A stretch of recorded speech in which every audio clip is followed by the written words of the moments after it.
ఇలాంటి అనుభవాలు కుడి పార్శ్వమున దేవుడు ఉంచాడు. ప్రియమైన దేవుని బిడ్డారా, కుడి పక్కన పరలోక సైన్యం ఉంది, కుడి పక్కన తన పెళ్లి కుమార్తెనిచ్చాడు, కుడి పక్కన కూడా అపవాది ఎప్పుడు ఫిర్యాదు చేస్తూ ఉంటాడట. ఎక్కడుంటాడంటే కుడి పార్శ్వమునే ఉండి ఫిర్యాదు చేస్తాడు.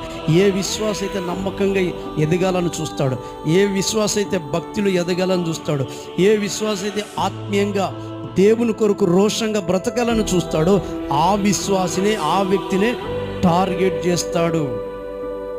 ఒక క్రైస్తవుడు ఒక గురి కలిగి బ్రతికినప్పుడు అతని పక్షమున దేవుడు ఉంటాడు.